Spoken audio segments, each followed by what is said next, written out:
Okay, you get a rare treat today. I just woke up. I've only had 1 cup of coffee. I still have morning voice and morning hair and all that. And I don't care, because I'm going to make some duck egg crepes. And I wanted to show you guys this process because I've never done it before. And if it turns out awesome, I really want you guys to share it with me. So the first step that I have to do is make sure I have my good handy cast iron. The best crepes come out of my cast iron skillet. So I got that, and I'm going to process my batter in the Ninja. So I'm going to go ahead and get started on that. So the ingredients you need are flour, milk, a little bit of salt, baking powder, vanilla extract, and some sugar. We're going to use about 2 tablespoons of sugar, a teaspoon of vanilla extract, a teaspoon of baking powder, probably a half a teaspoon of sea salt. We're gonna see how much milk and flour we need based on hold on, baby. Based on how thick the batter is. So we're gonna start with like about a cup of each and adjust as we go.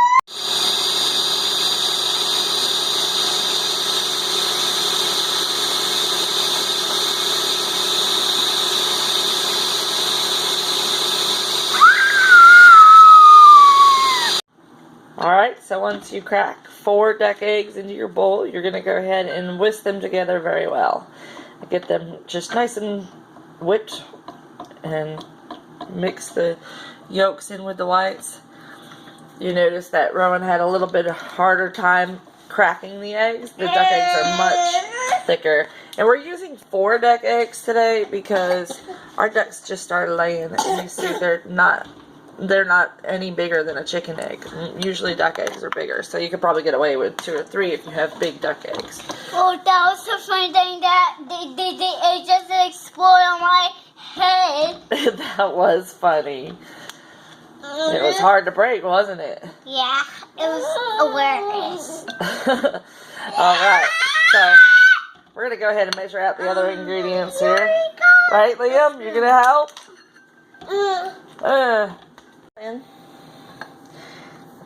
You like the way that smells? Yeah.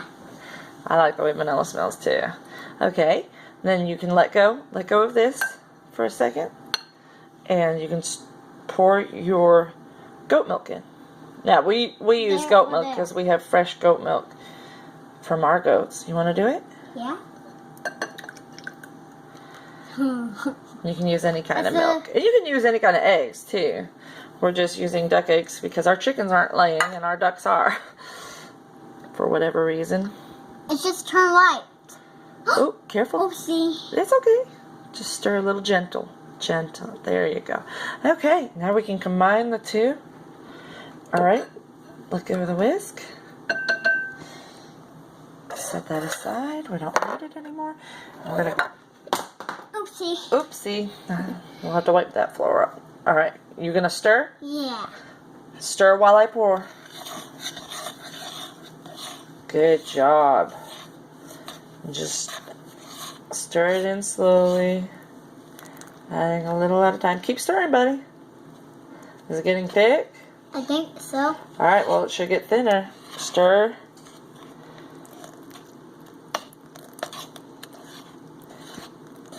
Not to use the Ninja. We're going to go ahead and do it in the bowl because Rowan wants to help, and he's a really good stirrer, so we don't need the Ninja when we have his help. We're going to pour it into the big bowl. We're going to do our dry ingredients in one bowl. Good job. So that's over a cup of flour. I was just thinking with the 4 eggs, I probably need to do closer to 2 cups of flour, so we're going to do that, and then if you want to get a half a teaspoon of salt. And some salt. Alright, you hold the spoon for me. Hold it over the bowl. Remember, we always hold over the bowl when we're pouring stuff. Can you go more to the center? I can't see very well. Get the tablespoon out of the way.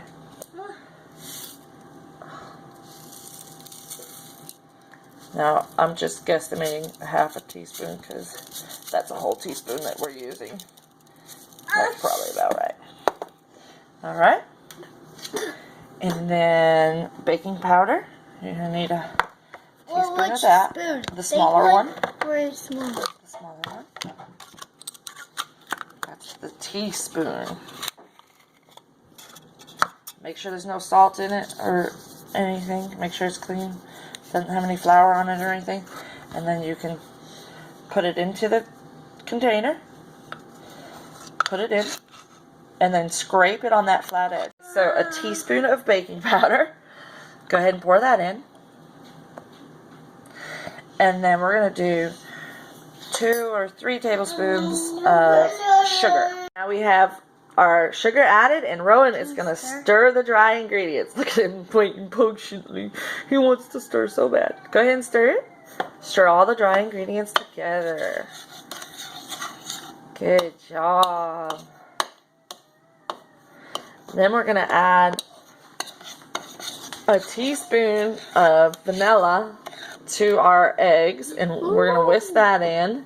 And we're going to add a cup of milk to our eggs, and we're going to whisk that in. And then we're going to combine the two in the big bowl.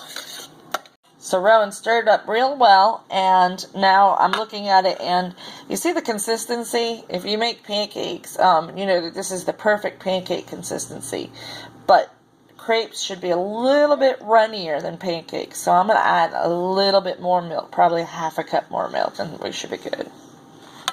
Heat my skillet up on medium and make sure it's good and hot, and I add a copious amount of butter, basically like a couple of tablespoons. And in between crepes, I am probably going to have to add more butter. So my first crepe is like my testing the temperature crepe, so it never turns out right necessarily. So it's kind of like making pancakes. Alright, do you see me? Can you see Mommy's face? Can you see Mommy's face? I can see your face. Okay. So I'm going to use my awesome long neck dinosaur ladle because Rowan is videotaping, and I'm going to pour it into the pan. And it's going to spread out real thin because it's a thin consistency, thinner than pancakes. Yeah. And if it doesn't spread thin enough, then I either need to add more milk or tilt my pan a little. And then we're going to let it get firm around the edges. You'll see it like drying around the edge. And we're going to wait until it's like that before we carefully flip it over. I'm using my spatula that is wide and flat because it's going to be easier to pick up the crepes with that one.